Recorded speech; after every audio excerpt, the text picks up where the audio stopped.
Greetings everybody. In the first video of this series, we talked about how long $250,000, $275,000, and $300,000 would last if a person spent $1,250 of it every month. In those scenarios, however, we were operating under the assumption that the money was just sitting there and was not invested. For this video, let's find out how long the money would last if it were invested in an S&P 500 index.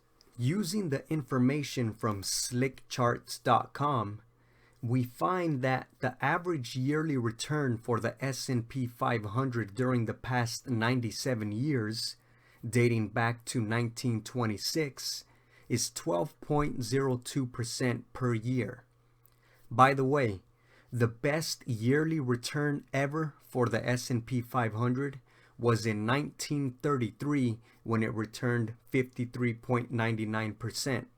And the worst year was in 1931 when it lost 43%. Anyway, even though the numbers don't lie and the S&P 500 has averaged a 12% yearly return, I'm going to be a bit more conservative and use a 10% average annual return for our model. A 10% annual return equates to a 0.83% gain per month. So to start, we have $250,000. We subtract or withdraw $1,250 to leave us with $248,750. By the way, why am I saying that we'd withdraw $1,250 every month? If you missed the previous video, we said you planned on living off $2,500 a month, but you'd be getting $1,250 a month from Social Security, so you'd only need to withdraw $1,250 a month from your savings to reach your living expenses. After factoring in the 0.83% monthly return, the money you will then have ends up on the with growth column. Now something astonishing has happened and been revealed. After taking into account the 0.83% growth, the money we withdrew was recuperated plus more. If we continued this process all year, after 12 months, if we were able to get the 10% yearly return, we would have $10,000 more than we started with, even though we withdrew a total of $15,000 for our living expenses. That's the magic of the markets and having large sums of money invested.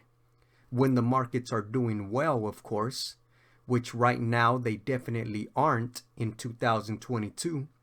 But 97 years of stock market history tells us that a 10% average annual return is fairly reasonable to expect over the long haul. Now, this is really the ideal financial retirement situation, I would say.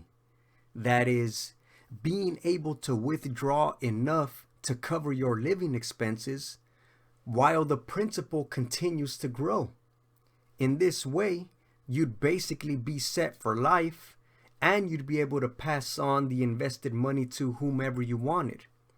So now the next step, I would say, is figuring out what amount of money you would need saved and invested to make this principle work for you. That can be for another video. Your task for now would be to figure out how much money you would need to withdraw per month to cover your living expenses. And then we could use that number to figure out how much you would need saved and invested.